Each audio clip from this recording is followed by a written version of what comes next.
go. Sending the feed your way. Have a great show. Thank you. Dance with me. Come on, Welcome John, to Jerry. Read My Lips Radio, a lively hour of unscripted conversations with savvy creatives. Producer and host, akaRadioRed, asks novelists, artists, photographers, designers, comedians, actors, musicians, composers, screenwriters, directors, and technology innovators about their creative passion, inspirational muses, and how they create. Ooh, how those lips can talk. Now, here's akaRadioRed. Radio Red in the house. Thank you to the voice of Ryan Treasure. We're happy to be here. I still hear a little bit of that mixer noise. I'm talking to Jordan, my engineer. It's coming from somewhere, but I think we can get through it. This is Read My Lips. We have a new logo behind me. I'm in a moonscape with a red microphone. There we go. It's quiet now. And red lipstick and my own Scarlett mic. And we have Read My Lips, and we're using an actual red lips for the word instead. After all these years, I finally got with the program. Welcome, welcome, welcome. It's January 29th. Happy to be here. And you know what? This is my happy place on Monday because I get to talk to really cool, fun, creative people. And we don't put everybody together because they're the same type of creative, but today's a little different because at the last National Publicity Summit, I met a super publicist named Denise Dorman. And she said, "Have I got 3 writers for you, Radio Red?" And I said, "Bring them on." And here we are. So let me read my little, I have a little assignment for the 3 of you. I didn't prep you. So let's see if you can do this. Jerry, Jill, and John, the 3 J's. I want you to make a sign of the letter L with your hands right now come on, Jerry, you can do it. Make the law. Okay. On the count of 3, you're going to join me in saying hello, L, L, L. Here we go. 1, 2, 3.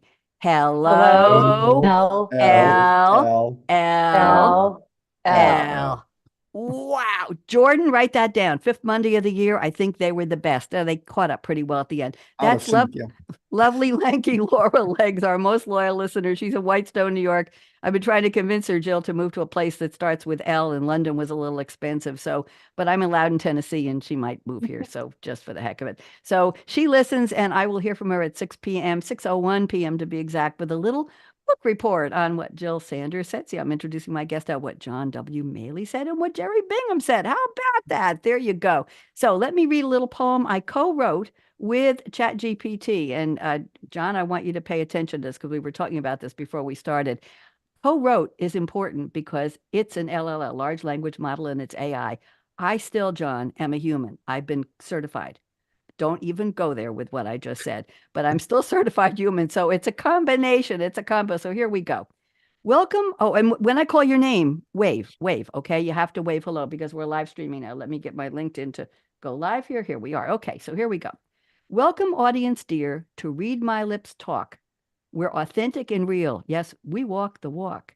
Here our creative tales unfold, led by Radio Red Spirit and Scarlett Mike So Bold. Here we go. Jerry Bingham, wave hello. A maestro of the arts. From comics to novels, he conquers all the parts. A Jack Kirby Award and Emmys in tow. His creativity continues to grow. I hope you like that, Jerry Bingham. What do you think? Thank you. You're welcome. Jill Sanders, wave hello. A romance virtuoso. Her novels enchant. In emotions they flow. From the Pacific Northwest to Florida's embrace, her tales of love leave a so sweet trace. Jill, you like that? Love it. And John W. Maly, a mind so keen, degrees in law, tech, and writing in between. In the world of tomorrow where justice weaves, his speculative thriller, a saga with clues he leaves. John, what'd you think? That's better than my website. I like it. I'll loan it to you. Publicist Denise Dorman sent them our way, and we thank her today. So here's the closing. Watch or listen, it's your choice. Join akaRadioRed, that's me, and hear her voice on the romance of creativity. And honor of you, Jill. Our episode new. We hope to inspire and share a smile with you. So what'd y'all think? Do you like it? I love it. Very nice. Thank you. Thank you. So I take a little bit of your bios and I feed them in. I'm doing this for John. Feed it into ChatGPT and I say, write me a poem for the opening monologue on Read My Lips for akaRadioRed. And then I say, just give me a brief summary of each of my guests. And it gives me back a poem within a 1 and a 2. By the time 3 seconds are up, I've got my poem. And then I go through and I work on it. And I say, I don't like that rhyme. I don't like this. I might say, could you redo this one about Jerry? I didn't like this. Okay. And then I work on them. And this is what we got. So I'm very glad you enjoyed it. So here we are. It is January 29th. What? The first month of the year is almost gone. It's the 29th day of 2024 in the Gregorian calendar. I hope you all know there was a Julian calendar, and Gregory, before he was Pope, he said, I don't like where they put those leap days. I'm going to change it, and I'm just going to make it the Gregorian calendar. And it stuck. Mm-hmm. So I call him one of the early creatives. It took a lot of nerve to do that. 337 days left. It's the fifth Monday. What can I tell you? Is anybody here in Aquarius? Anybody? You are. Okay. Well, if we have, two, wonderful. If we have time, I will do a little bit of a quiz on who wants to be an honorary Aquarian. And that would be, let's see if Jerry wants to play that game. But right now, I'd like to go into the bios and find out who you all are. I know my audience around the world is saying, who are these interesting people? She didn't tell us much. So I'm sorry to do the voices. Jerry Bingham, I'm putting you on speaker view. Would you please do me the honor of introducing yourself? What do you write? What is this big book behind you? And by the way, that's not a virtual background. That's where he lives. It's beautiful. Okay, Jerry, putting you on speaker view. Talk to us. 3 minutes. Intro, please. Okay, I'm supposed to tell everybody who I am. Everybody knows me, so why should I even? Oh, I'm sorry. No, I started my creative journey, I think, at 10 years old when I discovered comic books. And that was the focus of my life for most of my beginning into my early adulthood. And from there, I actually got work drawing comics professionally for about 20 years. And then I got tired of that and I moved out to Hollywood, where I worked out there as an illustrator and for about another 20 years or so. And I have a low threshold of boredom. So I'm always looking for something else in my life. And from there, I left Hollywood and I went to do my gallery artwork almost exclusively for a number of years, the Western and historical art.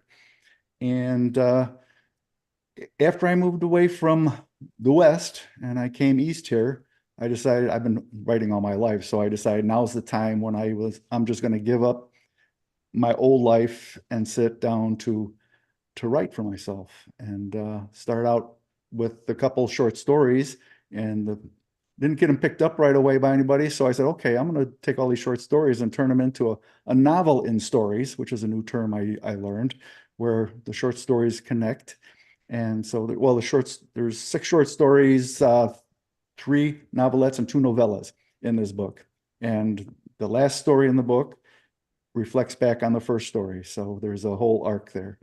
And so that was quite a bit. That was the past 3 years of my life. So it's been interesting. And I've got a lot of very nice compliments on it, and I'm just thrilled about it. And I'm launching into my second book in the series right now. So how exciting are you? I'm going to ask a question, and I'll probably ask it to John and Jill as well. Are you a pantser or a plotter, Jerry Bingham? Well, like I said, I've been writing most of my life, and it's always been as a pantser. But and the short stories, I can be a pantser, and that's kind of why I headed in that direction. But as I'm starting the subsequent book, the novel, I'm finding that because it's so involved in mysteries and personalities, and there's psychological conflict and all this stuff is in there. And I figured I got to know where I'm going before I get there. And so I spent several months plotting this thing, not strictly plotting, because the plot's going to change over time as I write the characters and the story progresses, but I had to have a framework to go by. Thank you. One more question. Difference in length approximately between a short story and a novella, because I'm writing a novella and I'm up to between 16 and 25,000 words so far, 2 versions of the book. What's the difference between a short story and a novella, Jerry? Okay, short story I think is up to 1,700 words or thereabouts. Ooh. I'm sorry, wait a minute, I'm thinking 17,000 words. And then it goes to novelette. Novella is anything over 40,000, I believe. Okay, so I'm probably going to be. Thank you very much. I appreciate it. Didn't mean to quiz you, but while I had you there, why not? I had to jog my memory. Okay, that's fine. Jill Sanders, I read one of your books, I told you, and I just breezed through it and I said, how did she do this? It's not that long. I read it in about 2 hours. I loved every minute of it. Your character development was so delicious. The plot and the thrills along the way and the twists and turns. Jill, I'm a fan. Jill Sanders, please tell everybody who you are and welcome. Well, as you said, I'm Jill Sanders. I am currently writing my 99th book, so I think I'm in the right industry. Can you just wait? Don't say another word. Everybody go, come on, John and Jerry go, 99. Okay. All right. Go ahead, Jill. Had to wait for that um, moment. I hail from Washington State. When I was a senior in high school, we moved back to Colorado, where my parents were originally from. I am a twin, identical. So my twin is the left-handed. We're identical mirror image. So she's the artist, like all those art things that you were showing me, that's totally her. And I got the writing part of it. So I met and married my husband in Colorado. We lived there for about 20 years and then moved to Texas. And in the process of living in Colorado, I was in IT for years. I worked at IBM. I was about the only woman. There were two or three of us and a group of like 20, 25 men. Yeah. And yeah, that back in the day. And Yeah. so got out of that really quick. We owned a skate and snowboard shop. My husband made snowboards and skateboards, and so we also sold them. And while I was sitting there bored, out of my mind, waiting for people to come in, I would read. I would just inhale books. And so one day our little library we had an ice storm and the library flooded and it was shut down. So I couldn't get my addiction. I was like, oh, so I decided to write. And I sat down and wrote my first book, Finding Pride, while sitting in my skate shop, and sat on it for several years. And then we moved to Texas. And I decided, my twin called me up and we were talking and she said, you need to publish this. And the rest is history. It just kind of snowballed out of that. 12 years later. So how long does it take you? If you have 99 books, how long does it take you on average? Is there such a thing? well, I know John's saying, what? Go ahead. So I do have everything from novellas, which are about 20,000 words, Okay. to my series books are anywhere from 40 to 80,000 words. And then I have 6 full-length books that are 100,000 words. So it depends. A novella I can pop out, anytime. It takes me, I write about a 50,000 word book in about a month. But that has slowed down a little bit lately. So so about a month I pop out a book. Do you sleep? I do. Actually, I've taken a little mini vacay recently. I had surgery on the 12th. So I'm on vacay. Actually, my 100th book was supposed to come out in April and I've pushed it back to July. This is the first time I've ever had to push a book release back. So well, congratulations. 99 is quite an achievement. I've never met an author of that many books. And are you self-published or do you have a big publisher? Who do you do? I'm hybrid. The first couple books, I'm more hybrid than I'm more self-published indie than I have about, I think it's 8 through Montlake Publishing. So thank you very much. And what do you have for breakfast, Jill, that drives you? What fuels you, I should say? What oatmeal. What do you put on it? It's the goodies on it that make the difference. Come on. I will say this. So if you take oatmeal and you add a scoop of hot chocolate and a spoonful of peanut butter, it tastes just like no-bake oatmeal cookies. Wow. And that's a regular cocoa mix with sugar in it, or is that just a scoop of hot chocolate and a spoonful of peanut butter, and they are just like my mom's. Hot chocolate powder, not liquid hot chocolate powder. Okay, thank you. I found on Amazon, Jerry might remember these. I don't think John and Jill are old enough. The original. Thank you very much. Well, honey, we talked before the show. We're both over 50. Okay, let's just. You're welcome, Jerry. I'll keep the secret safe. Oh yeah, no, I'm over 50. No, you're not. Stop lying about your age. I just bought the original Carnation malted milk. I bought a container of vanilla and chocolate. When I make my little banana shake in the morning with 1% milk, maybe a little bit of ice cream, half a banana, a couple of ice cubes, I put in a scoop or two, a couple tablespoons of either the vanilla or chocolate malted milk. Oh my God. Yeah. It's like going back in time and going forward in time. Anyway, thank you very much, Jill, for the memories. John W. Maly, you thought I'd never get to you. He looks scared. John, I'll be very nice. John, I'm putting you on speaker view. Would you please introduce yourself and welcome? Yes, my name is John Maly. My novel took like 8 or 10 years. So I would need to live to about the year 2900 AD to come up with as many novels as Jill, which is actually farther in the future than my novel takes place. So I would be able to judge it and see if I got it right. I was interested in writing from a young age, but I didn't ever really pursue it seriously. I was a computer engineer after college, and then I went to law school and was reading a law journal article from 1954 that was talking about how you could express laws as mathematical equations. And I started to realize pretty quickly that technology and law would come together sooner or later, for better or worse. So that was just sort of filed away in my mind. And then much later, after I finished law school, I wrote a short story in a class I took, and that ended up being a finalist in a nationwide contest. Oh, so wait a minute. Let's clap. Let's clap, everybody. We go to full view here. Everybody clap for him. Clap, clap, clap, clap. Okay, you can go on, John. Continue. So I took that and I used it as my writing sample for applying to Stanford University's online novel writing program, and got into that. And that is where most of my novel was written and workshopped and forged. And the premise of it is that it's in the 23rd century, and justice is an airtight thing, and human error has been removed, and AI has replaced judges and juries. And somehow a lovable teenage kleptomaniac gets wrongfully convicted of mass murder.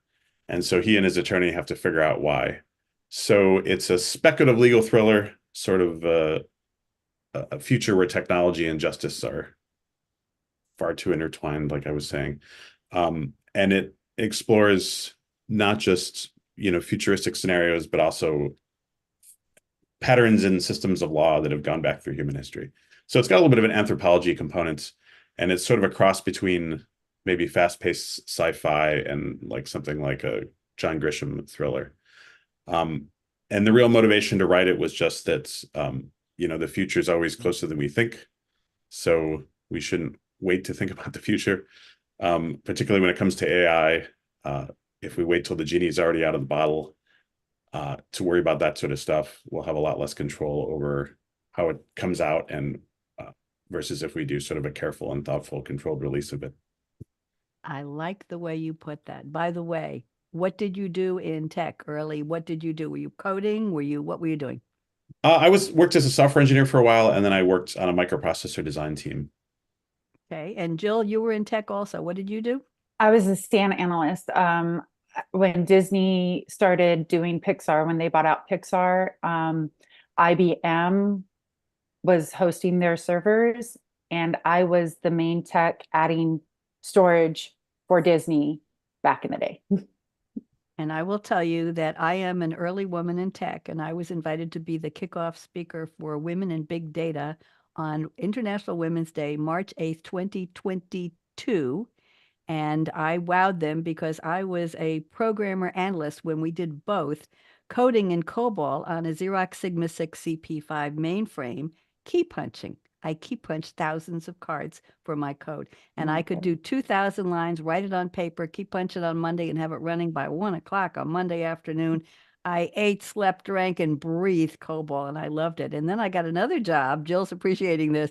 I went to an IBM 4341, and we actually had a terminal where we could put in our code. We didn't have to key punch and carry around that awful box. And then I was coding in a kind of obscure language called PL1. And I was programming for the secondary schools in the whole state of Oregon. I was living in Eugene.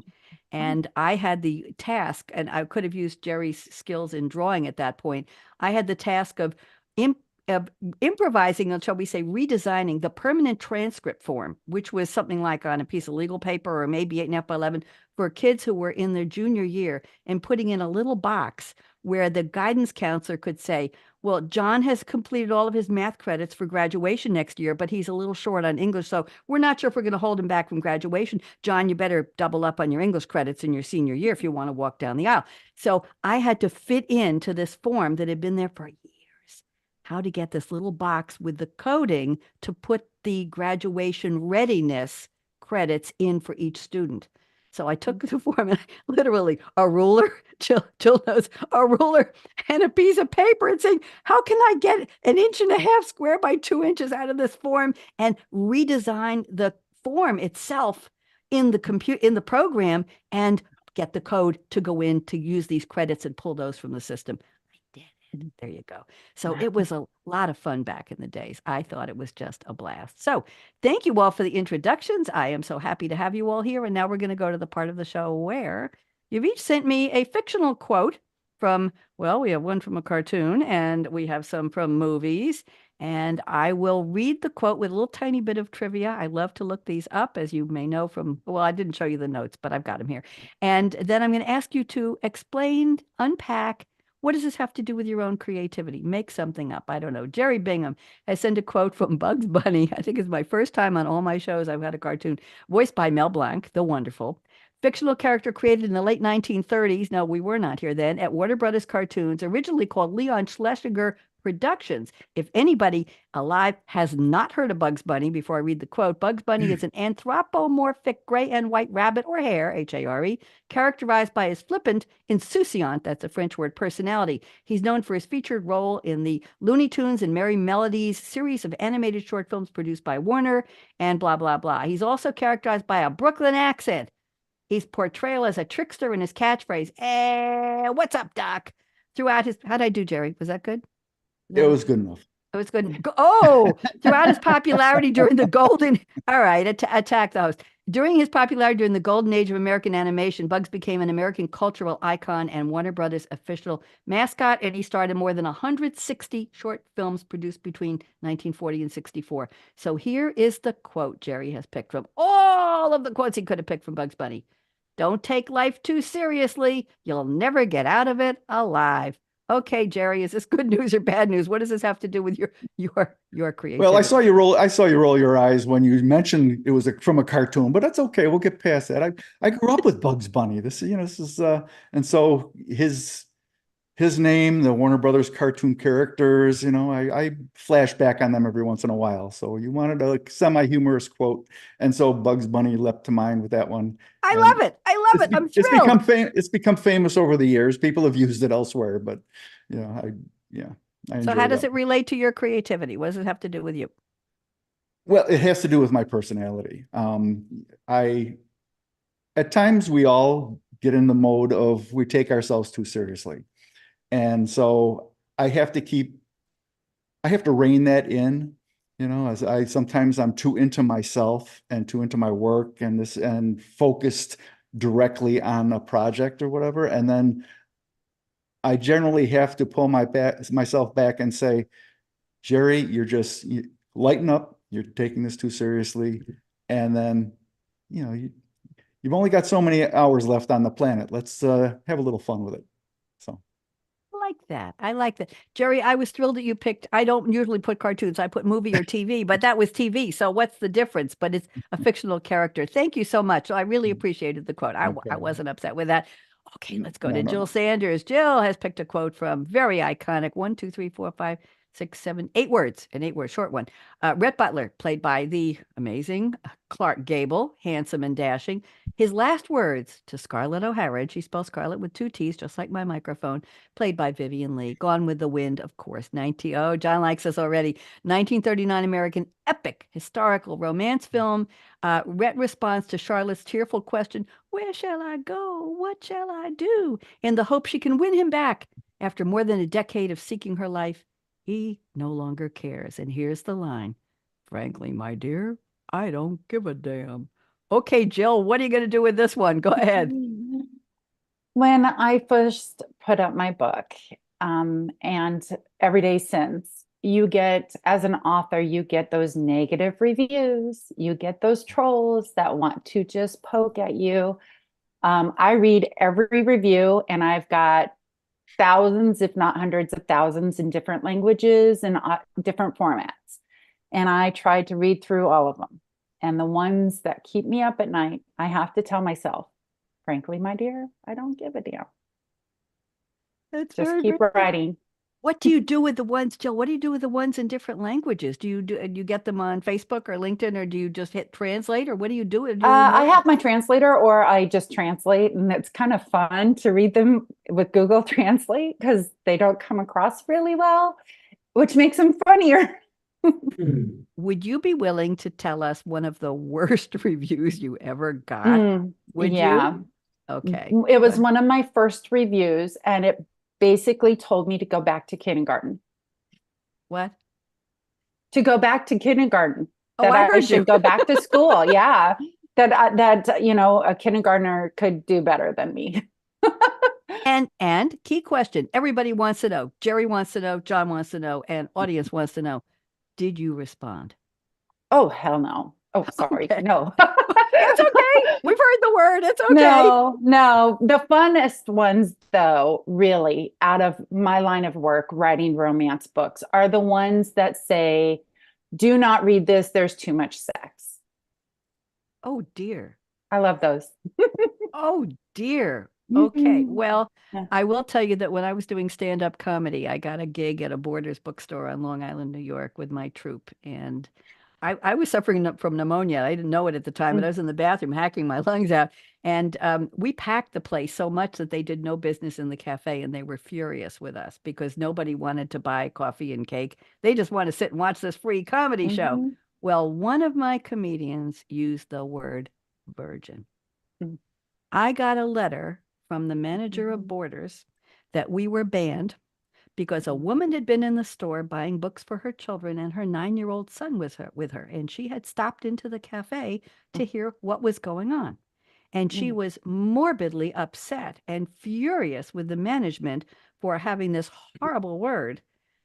I guess they weren't Catholic. Red, you terrible hussy. I know. And she called the other Borders managers around Long Island to tell them not to hire my troupe. I kid you not. And go ahead.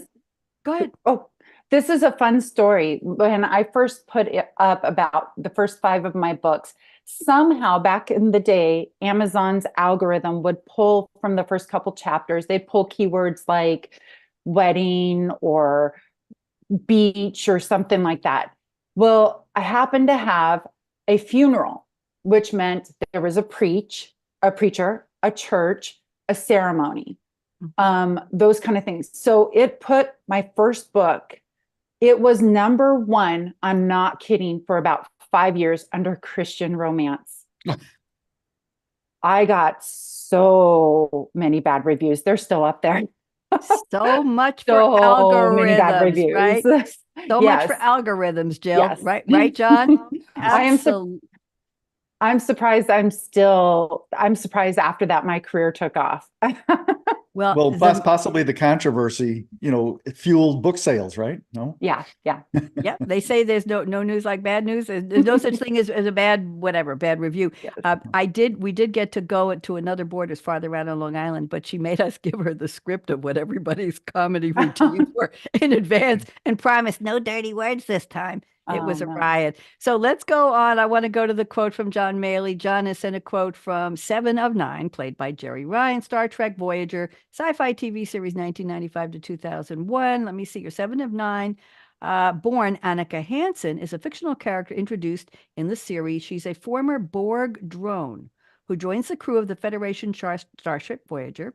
Her full Borg designation was 709, tertiary adjunct of Unimatrix 01. That's a heck of a name for a business card, John. While her birth name became known to her crewmates after joining the Voyager crew, she chose to continue to be 7 of 9, though she allowed 7 to be used informally. And she was introduced in the 4th season premiere, Scorpion Part 2. Here's the quote. In air quotes, impossible is a word humans use far too often. Okay, John, what's this got to do with you? Well, so she's a cybernetic character, so she's part human, but more machine than human. And it just gets to the fact that I think as humans in general, we're sort of our own worst enemies at limiting ourselves and shooting down our own ideas and, coming up with an idea for a product or an invention and saying, oh, if that was such a good idea, someone would have already done it. Or, there's probably problems with that I haven't thought of. And I think that phenomenon gets worse. I think one of the differences between when I was a kid and now is that genres like science fiction have become much more dystopian and much more pessimistic about where humanity is going to end up. And that was definitely not true, like 50 years ago. So I think that is another trend that's just sort of encouraging people to kind of shoot down their own ideas and not really shoot for the stars anymore, from anything from, how tall can we build a building to, can we make a car run off of water? And are we ever going to get back to the Jetsons and have flying cars and flying? I hope so. I was promised flying cars growing up, and I still expect them. See what fiction does to us. There you go, especially our beloved cartoons. Jerry, when you were doing cartoons, can you just tell us briefly some of the types of characters you were doing, or comics? What were you doing? Oh, comic books? Yeah. My first professional comic book character that was kind of a regular was Black Panther. That was for Marvel Comics. And I bounced from one book to the next, and Iron Man and Spider-Man. I did a lot of Spider-Man, and I went to DC Comics, and I did a lot of Batman stuff, and I bounced all over the place for over 20 years, almost 30 years. So you're part of legends of comics that were brand well, I didn't create these characters. I know that. But okay. So, but legendary and big fish in a small pond kind of thing. You brought them to life. Very, very interesting. Thank you very much. I want to tell you, Jerry, I've been trying to not tell you for the past 34 minutes. You look so much like Robert De Niro. Oh God, I've heard that. I heard that from people in person, and I think to myself, okay, thanks. Well, come on, iconic. He's good looking. So are you. You know that verve, that persona. I feel like I've got Robert De Niro's doppelganger. I've got a Chicago accent rather than a New York accent. Oh, we'll forgive you, dear. Okay, now I'm going around the table. I'm going to pick one creativity statement from each of you. You each sent me 4, and I'm going to pick one. I will read it. You don't have to find it. Take a couple of minutes. Tell me more about what it is. Jerry, your first one is long. I'm just going to read part of it. So you say creativity, ... There's the ellipsis, is a beautiful beast that requires care and feeding. Care, because it's an easy compulsion that can take over your life, addictive in its endorphin-like ability to give joy when accomplished well. I'm going to not read the feeding part. I'll let you add that. And if Jill or John have anything to say, just wiggle a nice finger at me and we'll get you in. Go ahead, Jerry. What does this mean to you? It's lovely, by the way. Oh, thank you. Well, it's one of those things I really never thought much about the word creativity until it was later in life. And looking back on my life, as a creative person, and I consider myself a creative person, without, I'm not patting myself on the back for it, but it's just something that at an early age, you mentioned Jack Kirby, and at an early age, I was 10 years old when I found my first Jack Kirby comic book. And I sat down 11 or 12 years old trying to be him, trying to draw like him. And he was also he was like the most creative power in comic books. And so in order to be like that, I had to start creating my own stories. And then so you get into this creative mindset from a young age. And that also helped fuel the impulse that forced me from one job to the next, because I grow very bored with staying in one place. And I have to be making something new. I have to be creating something new. So from comic books to movies to gallery work, the Western stuff. I studied history. I have all these interests that I'm afraid I'm not going to let play out before I pass the earth. And so it's like I said, the creative impulse is something that I've known all my life, and I didn't realize that other people, for a long time, I didn't realize there were a lot of people who were not as creative. And I actually heard a popular psychologist recently on a YouTube thing that he said that if you're a really creative person, if your whole life is built as a creative person, if somehow you are stymied from that, if you're kept from being creative, it will cause you to become depressed. It will affect your psyche, and you will actually, you'll feel like you're stagnating, et cetera. And so he's, and he's right. Anytime that I felt in a bowl, in a depression, it was because I wasn't pursuing another avenue of creativity. So Beautifully put. Jill or John? Yeah, Jill, go ahead, please. I absolutely agree. When I sat down, and first of all, growing up, I was very ADHD, and this is before they knew what it was. They just, you were hyper, or you had a problem sitting there paying attention.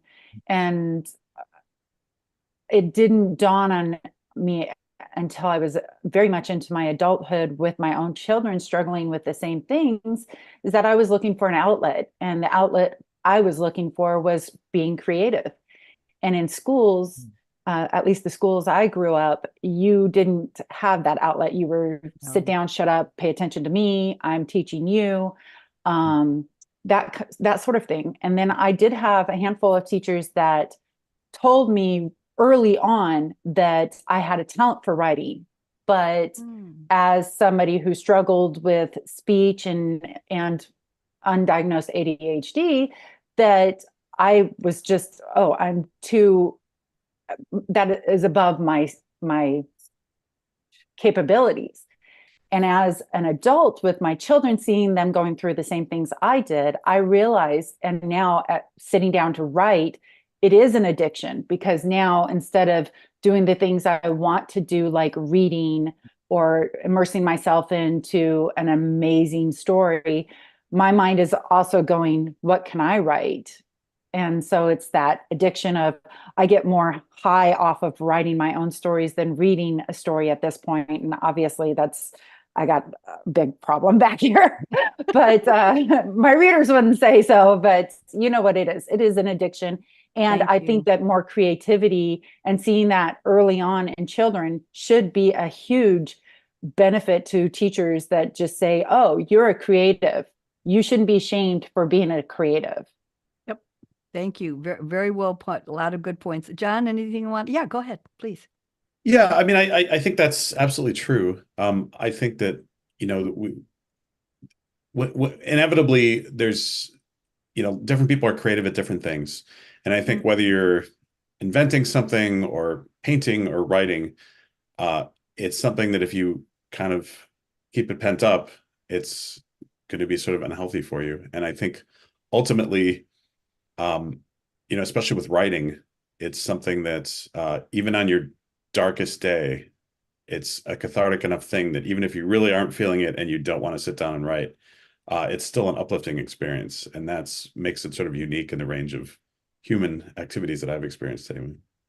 Very well put, all of you. Jerry, thank you for the springboard concept that everybody jumped in on. Mr. De Niro, I'm sorry, Jerry Bingham. Yes, I've got you. That's okay. Well, when at least, when Joel's talking about, teachers, and at least when I was a child, my mother was a very smart woman. She was only a high school graduate, but she's one of the smartest women I've ever known. And she's the one who, she would see my interest in something, whether it's art or writing or reading books or music. And she never preached anything to me. She would like steer me into a direction she thought I was interested in. And she saw that I would stay up late and watch Sherlock Holmes on TV. So one day she just laid her big volume, her collection of Sherlock Holmes stories on my bed. And I was like 14 maybe, or 15. And so she would do this throughout my young life. And for a creative person, that started the motor going, and it's been running ever since. Lovely. Lovely. I like to hear the backstories, the mom stories and the dad stories about how creativity was either, I'll say, inherited or influenced by then, or facilitated, as in your case, Jerry. I want to read a statement here from Jill. And you already covered one I was going to use, so I'm going to statement number 4, Jill. Listen to this. Jill says, by being creative in my writing, I realized other areas I can be creative as well. Listen to this, describing homes, clothing, places, and even crafts such as painting. My creative juices ache to create what my mind has come up with. Since publishing, I've taken up painting, home repair projects that rival my characters, and cooking, things I never really thought I would enjoy before. Jill, take about 3 minutes. We're running on the clock here. I want to make sure we have time. Go ahead. So I am the 6th child out of 7. My twin and I are number 6 and 7. Big family. We were raised in basically the bottom of Mount St. Helens in Washington State. And yes, we did watch it go. So we had a huge farm. We had acres of land. We had a huge garden. We had lots to do as children. And usually when it came to kitchen time, it was get out of the kitchen, mom's got to cook for 9 people. And so I never really learned how to cook. Now I have 2 of my sisters that are amazing cooks. Like they do everything. So cooking was not something in my radar, and my husband and children will tell you that that's the case. Now, writing some really good juicy meals that my readers will salivate over was very difficult. And so I found a favorite website. And a couple years after that, I had this lady contact me from Wolfgang Puck there in California. She said, do you ever go to this site? And I'm like, oh, crap. Can you be sued by just including not the whole recipe, but just including meals? And she says, I've devoured every book you've ever written. And I am the head chef for Wolfgang Puck. We are doing the Oscars this year. And all I can think of is, I love you. Help me. I have this character. She's in Hollywood. She needs this gorgeous meal. So she says, here, do these meals. And I included her and her characters into it. And I got 4 little, you probably can't see them back there. My office I'm changing things up, but I have 4 little chocolate Oscars to say for it. So it does inspire me to do new things. So after that whole deal, I decided, you know what? I need to cook some of these meals. I need to try. I tried. I tried. Are we going to channel Yoda, do or do not? There is no try, Jill? No, there is. You know what? My husband enjoyed them. Let's just say it. He's a very nice person. Yes. Go ahead. And then I'm going to move on. Go ahead. Finish. All I can say is we're hitting 30 years this year. So I think he's satisfied with that. He's still enjoying what you're trying to cook. I was just intrigued because think about it. I've read novels. I've had guests on the show who write novels that are deeply architectural, where they're describing buildings that a character is producing, building, decorating. And I say to myself, how do they know that? And when I talk to them, well, they lived in that town, or they were an architecture student, or they read architecture, but they knew the details so that it would be authentic to their readers. If you could see out these windows, you would see that we are currently under construction. We are building a building back here. If you follow me on social medias, you'll see I do the speed up videos. We're building a huge to me, 2-story building back there that's going to be a pool house, but it's also, my husband's a musician. So upstairs is going to be his recording studio, his whole music shebang. So we're building that ourselves. And I'm also currently just down my hall from my new office. This is my new office, building a little library with a hidden door behind a bookcase into what will be my sitting reading room / writing room. So lovely. We won't tell anybody that you've got a secret door. John and Jerry, don't tell a soul. Just stays with the 4 of us. It's C.S. Lewis. She's got the wardrobe with the door in the back. Yeah. There you go. I want to go to John Maly's statement number 2. This is very interesting. You say another key to creativity is putting in the time to try and create. For example, this is John speaking. Some days I'll sit down for 60 minutes and try to write my way into something good rather than aiming for a specific word count. I force myself to sit down in front of a blank page while we stare awkwardly at each other. John, this is almost poetry you wrote here. This is lovely. Until at last, one of us starts the conversation. I have never heard it put so beautifully. John, go ahead. Talk to me. You and the page. Have a conversation. Thank you. Yes. I mean, I think it's one of these things where, we're sort of conditioned from everything from kind of writing events where we're trying to encourage each other, and we, meet back up and we say, how many words did you write this week?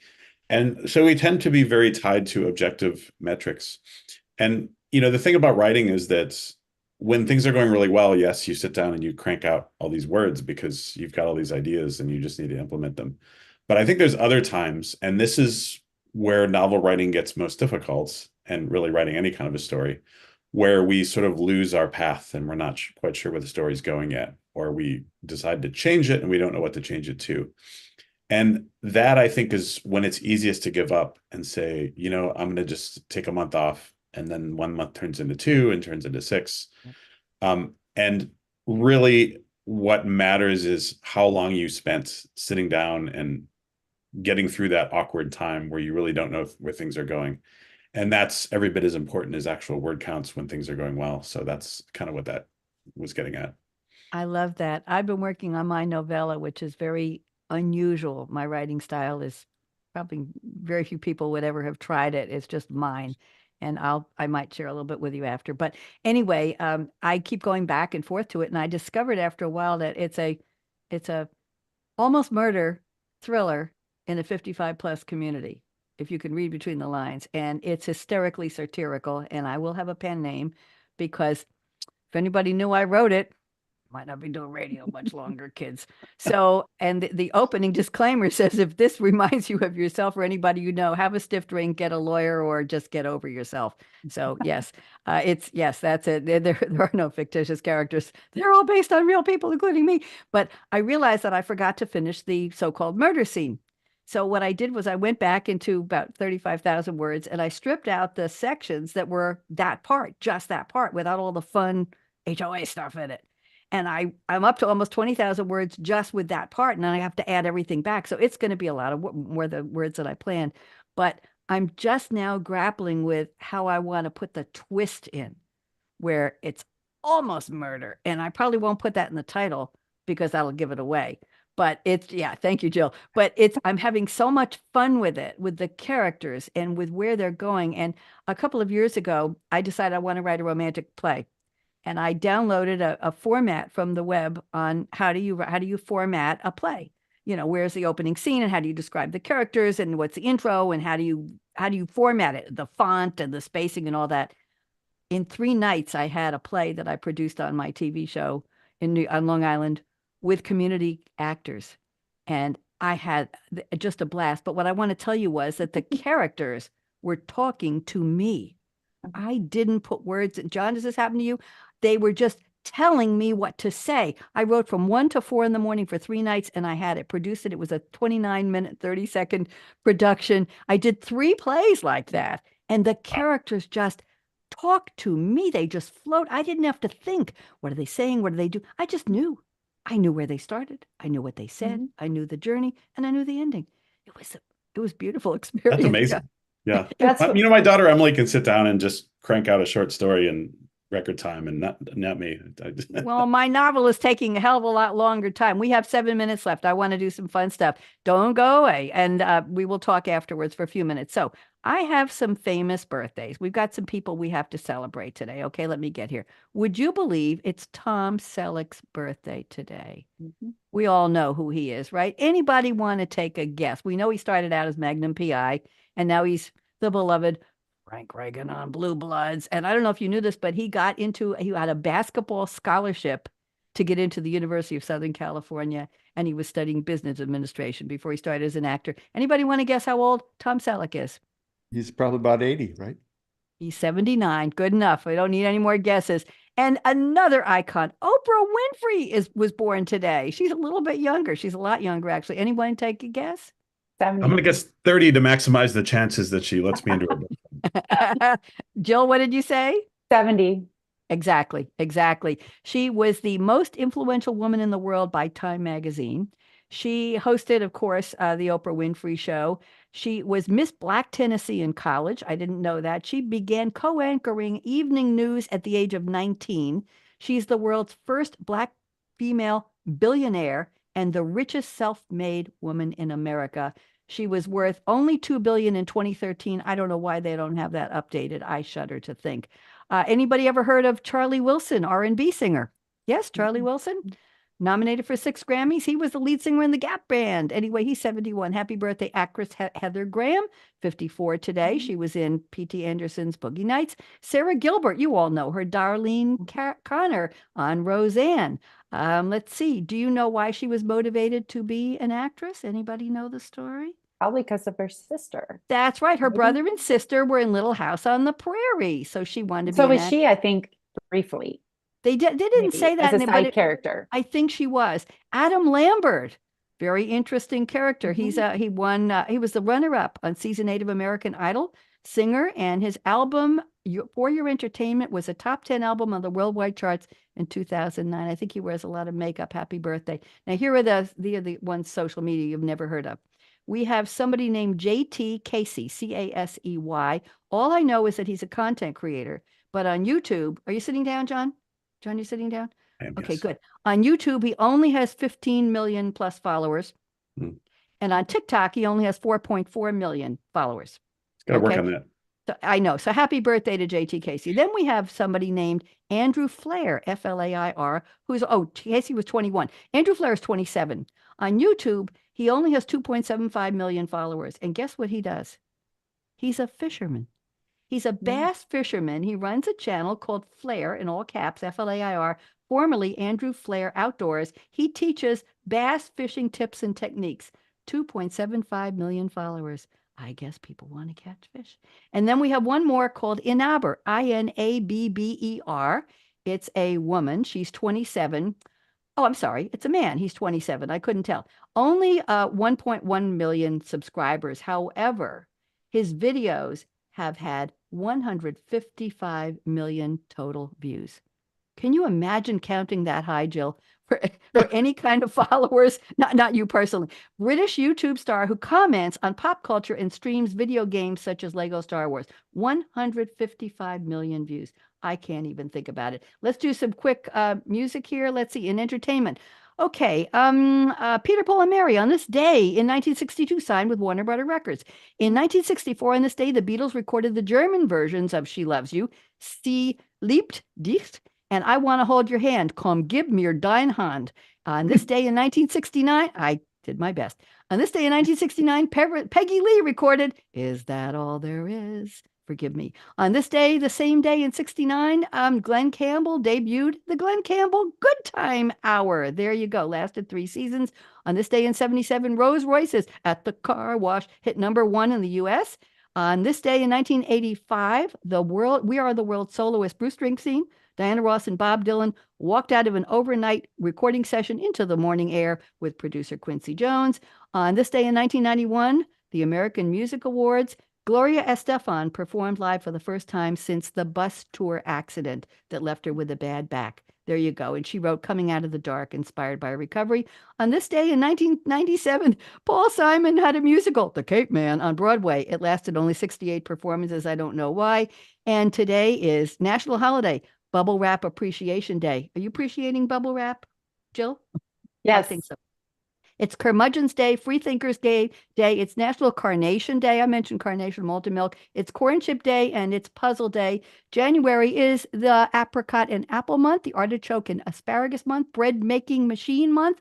It's the International Brain Teaser Month, National Mail Order Gardening Month, National Thank You Month, Train Your Dog Month, Wheat Bread Month, Prune Breakfast, skip that, Self-Love Month, and Walk Your Dog Month. And that's all I have to say. We have about a minute to close. Don't go away to my guests. I want to thank everybody. Give a round of applause for Denise Dorman for approaching me. Yes, thank you, Denise, at the National Publicity Summit. Denise, you can be proud of your 3 wonderful clients here. They all did great. Jerry Bingham, such a pleasure to meet you. Jill Sanders and John W. We didn't find out what the W meant. Don't tell me. And by the way, in 2014, I was using top 10 tips for women on the closing of my show, Jill. And the first one was aspire to be Barbie. The biatch has everything. 2014. So here we go with the closing, and I've got 1 minute left. So listen up. Life is short.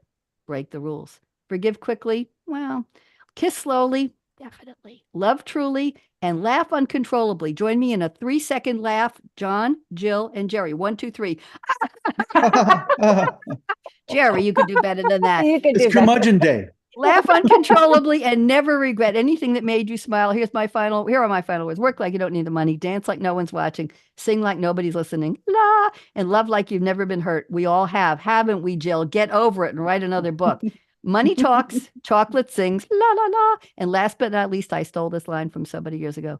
Thank you for turning me on. Radio Red signing off. Everybody wave. Don't go away. Jordan, are we good?